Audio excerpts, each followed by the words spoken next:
साबका मंगेतर किरण एक तकरीब में मिली थी जो कॉलेज में मेरी हम जमात भी थी। 2 बरस तक मंगनी भी कायम रही थी। तीसरे पहर की कहानी, हम सुनेंगे कहानी। चाय का कप। सुबह से चाय का कप नहीं पिया। अजीब ही कुछ कमी सी महसूस हो रही थी, जैसे कोई बहुत ही अहम काम आज ना कर सका हूँ।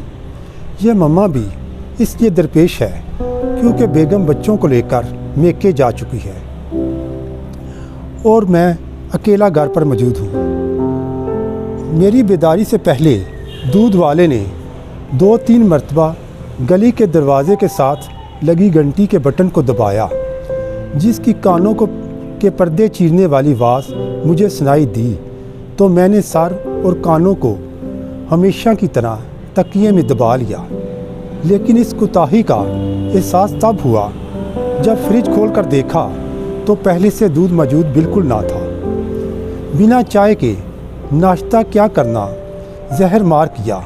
सवेर दोपहर में बदल चुकी थी और मैं अभी तक कोई एक लफ्ज़ लिख सका और ना 2 पढ़ सका। शायद इसीलिए अदीब दानिश्वरों ने चाय और सिगरेट को ज़रूरी करार दिया है। मुंशी प्रेमचंद साहब ने तो यहाँ तक कह दिया है, अदीब बिना चीनी और दूध के भी चाय पी लेता है। मैं उनके इस फरमान पर 100% मुत्तफिक हूँ और मोहतरम मुमताज़ मुफ्ती साहब तो इस कसरत से खाली पेट चाय पीते कि आखिरी उम्र में डॉक्टरों ने भी तजवीज़ पेश कर दी कि चाय कम कर दें सेहत याबी के लिए, लेकिन वो चाय के बिना ना रहे।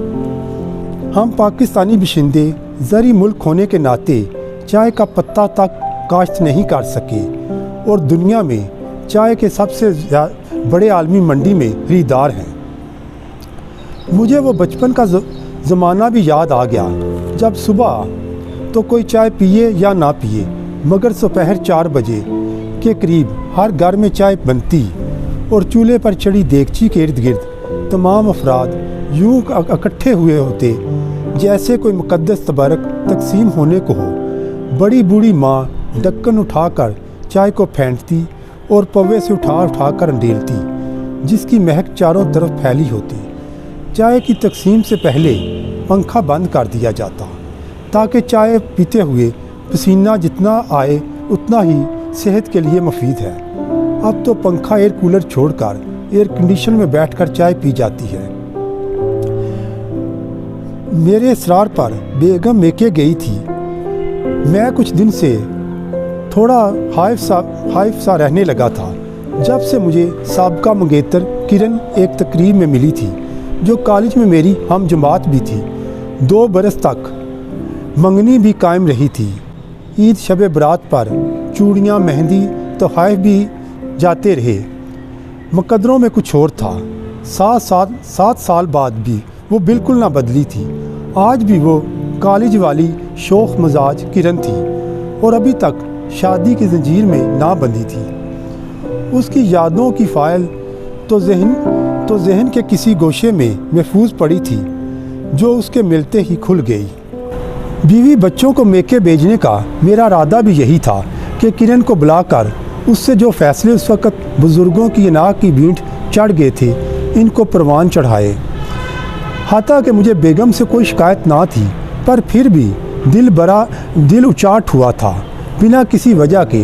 न जाने क्यों शायर अदीब जैसे नई तहरीर या गज़ल की तख्लीक में रहते हैं, इसी तरह ही नए चेहरे ढूंढते रहते हैं। चाय का कप मुयस्सर ना होने की सूरत में मैं सीधा शायर दोस्त शाहिद के यहाँ पहुँचा। उसने मेरी फरमाइश पर बेगम को चाय बनाने का हुक्म सादर किया। बाबी ने थोड़ी देर बाद माजरत कर दी कि चूल्हे में गैस बराए नाम भी नहीं आ रही और सिलेंडर भी भरवाने वाला है। सर्दियों में गैस की बंदिश भी एक मसला है। मैं और शाहिद एक दोस्त नासर दूध दही वाले के चाय खाने पर पहुँचे। उसने खुश दिली से हम दोनों का खैर मकदम किया। कुछ बोलने से पहले ही वो प्यालों में दही भरकर हमारे सामने मेज़ पर रख दिया। हमारे सामने मेज़ पर रख दिया, लेकिन हमारी तलब तो चाय थी। वो नादिम होते हुए बोला, जो दूध चाय के लिए रखा था वो फट चुका है, डब्बे का दूध मंगवा कर बना देता हूँ। हम दोनों कलमकारों ने डब्बे के दूध से चाय का बदमज़ा जायका गवारा ना किया और उठ खड़े हुए। वो कहता रहा, शाम ढलते ही दूध आना शुरू हो जाता है, आप बैठें। अभी दोपहर थी, शाम किसने देखी। हम दोनों एक रसाले के दफ्तर में पहुँचे, जहाँ पर हमारी तहरीर छपती रहती थी। एडिटर अकेला ही बैठा हुआ था। रस्मी गुफ्तगू के बाद बोला, चाय ज़रूर पिलाता, आज काम वाला लड़का नहीं आया। ये सुनते ही हमने इजाज़त तलब की। दफ्तर से करीब ही हमारा एक नावल नगार दोस्त ज़फ़र रहता था। उसके दौलत खाने पर पहुँचे, जो आजकल जिनसी तल्लक पर किताब लिख रहा है। 1500 सफ़े हो चुके हैं और 2000 तक करने थे। हमारी तशरीफ़ आवर होते ही उसने मर्द औरत की पोशीदा खुसूसियात पर तफसीली रोशनी डालनी शुरू कर दी। एक आध बार मैंने चाय का कहा तो वो अपने मौजू से हटना चाहते हुए बोला, अभी पीते हैं। उसकी मालूमात में मुझे और शाहिद को कोई दिलचस्पी ना थी। हम कोई लड़कपन में तो ना थे जिनके लिए ये अहम राज तलस्माती कहानियों की तरह नए नए इंकशाफ हों और दिल में हल्की हल्की ठेस उठ रही हो, जिस्म के बाल सुइयों की तरह चुभ रहे हों और कुछ हज़ार साकित हो रहे हों। शायद मुझे गुरे और मैं उसको देखूं। आखिर शाहिद ने कहा, यार बाबी से कहो चाय बनाए। ज़फ़र के मुंह से बेख्तियार निकल गया, वो तो रूठ कर गई हैं। हम दोनों यकज़बान बोले, कब से? वो बोला, जब से ये किताब शुरू की है। हमारी हैरत में और इजाफा हो गया। शाम रात में हज़म हो गई और रात दूसरे पहर में दाखिल हो गई। करीबन 1500 सफ़े का हर पहरा हमें याद हो गया। अपना कलाम सुनाना और दूसरे का सुनना कितना तजाद है। कृष्ण चंद्र साहब का अफसाना दो चोर मुझे याद आ गया। ज़फ़र चाय बना लाया, जो दिखाई ही किसी और बरे-आज़म की दे रही थी।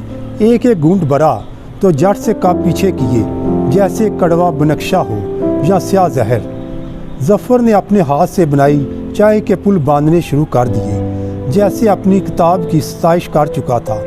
मजबूरन सारा दिन चाय के कप की जस्तजू में आंखें मूंद कर पी ली, जैसे कानों में रूं ठोंसे तहरीर सुन ली थी।